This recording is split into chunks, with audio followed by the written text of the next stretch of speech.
täällä Viivi ja tämän videon aihe on vähän erilaisempi, eli mä kerron tilanteestani, mun tämänhetkisestä tilanteesta. Ja kamala. Menes puhelin tippuu käestä, kun siis mä laitoin laturiin tän puhelimen. Joo, tosiaan. Eiköhän mennä videon pariin.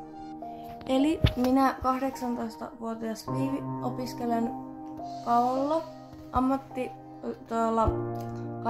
Kainuun ammattiopisto Luovilla. Käyn semmoista kuin TELMA, eli työhön ja itsenäiseen elämään valmentava koulutus. Ja opinnot sujui alussa ihan hyvin, mutta se teki äkkinäisen mahalaskun. Mä oon vuoden käynyt osastolla.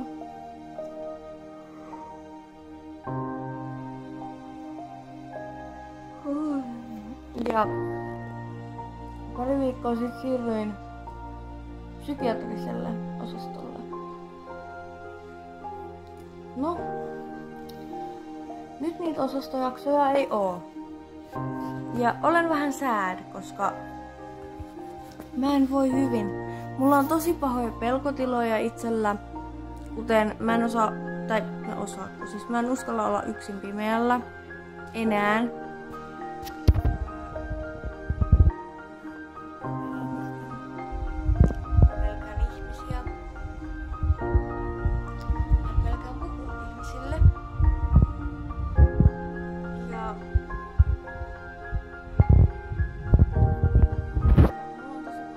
Pelkotiloja nytten. No, syy miksi mä en opiskele nyt on sairasloma. Mulla on sairaslomaa. Ei voi tehdä mitään, kunhan haukotuttaa heti. Mä olen sairaslomalla ollut nyt pari viikkoa. Ja no, mä menen kouluun vasta joululoman jälkeen, että se on pari kuukautta kenties oon lomalla. Tai niinku sairaslomalla. No, lomaa sekin on. Mutta kuitenkin vähän tämmönen niinku. Mut sit mä tajusin tämmösen, että eihän meidän ihmisten tarvi elää yksin. Onhan meillä nyt jotain ihmisiä tuolla jossain ympäri, niinku sinun ympärillä. Sinä olet täydellinen. Juuri sellaisena kuin sinä olet. Mutta mä en koe itsestäni sitä samaa. Mutta älä anna kenenkään vaikuttaa suhun ja sun mielipiteisiin. Älä koskaan tee niin.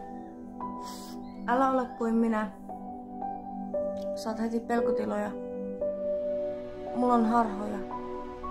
Tosi pahoja sellaisia. Kuulemma. Mähän en siis itse edes tajunnut, että ne on harhoja tai mitään tämmösiä ennen kuin mulle edes sanottiin.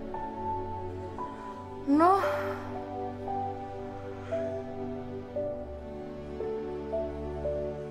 Joo.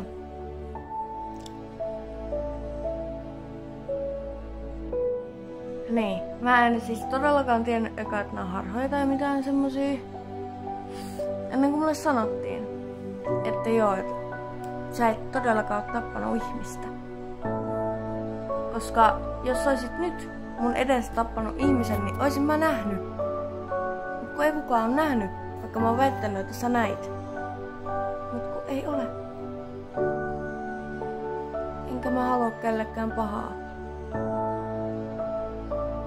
En kellekään.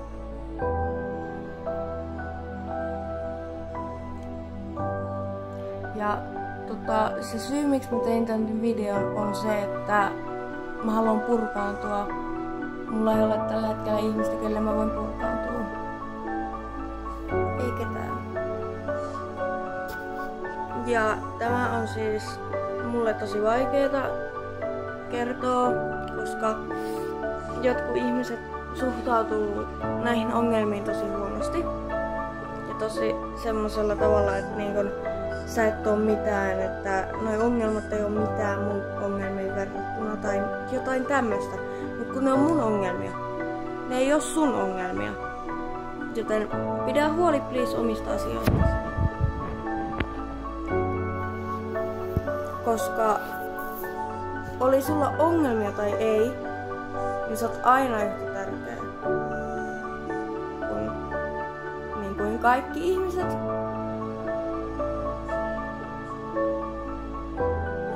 Kiusaaminen on väärin sen takia, että jos mulla on ongelmia tai jotain vastaavaa. Mä en jaksa vääntää tekohymyä. Mulla ei ole ihmistä, kellä mä voin puhua. Just nyt. Et korkeintaan vasta sitten joululoman jälkeen. Et niinku, tässähän on se, että niinku, mä oon tällä hetkellä Paltamossa. Ja Vea, lopeta. Ja sitten se, että täällä ei puhuta. Täällä ei puhuta ongelmista.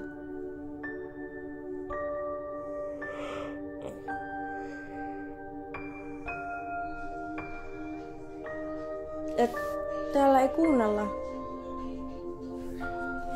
Ja mä en halua soittaa mihinkään kriisipäivystykseen, mikä ei kun kriisipuhelimen, mikä lie, joku tämmönen. Mä en pysty. Mä en voi, mä en kykene. Niin, tää on vähän niinku umpikuja, koska niinku tää on vaikeaa. Tää on ehkä teille vaikeaa kuultavaa, mutta nää on mun ongelmia. Ei nää ongelmat tuu sulle välttämättä. Kiitos kun katsoit.